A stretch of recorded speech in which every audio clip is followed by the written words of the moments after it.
let's make history.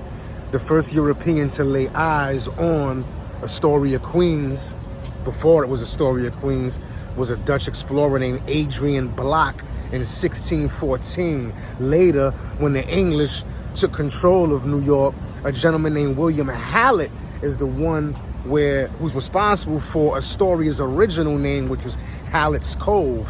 And it was a village named Hallett's Cove for pretty much the next 2 centuries.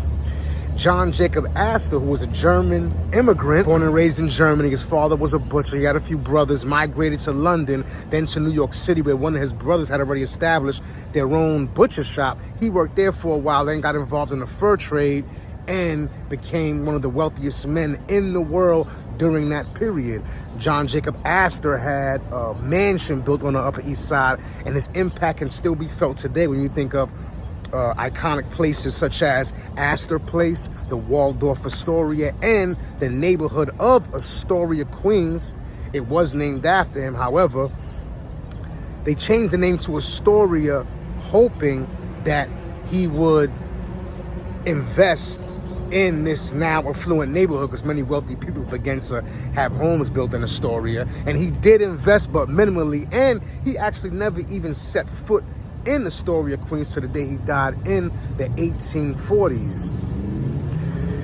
Astoria and other villages in the area, some small, some large, all banded together and became Long Island City, an actual city, in 1870, and it remained that way for the next about 30 years when New York consolidated the 5 boroughs. Long Island City and Astoria were then neighborhoods, and the rest of those villages actually became subsections within Astoria and Long Island City, one of which is Ravenswood, which is along the East River. Astoria was comprised of many German skilled carpenters and laborers who made their way into New York City, then Italian.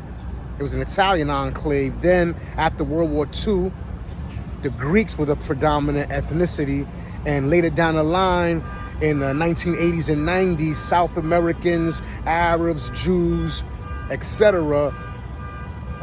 Also grew significantly in Astoria, and it's become, like most Western Queens neighborhood, a kaleidoscope of ethnicities.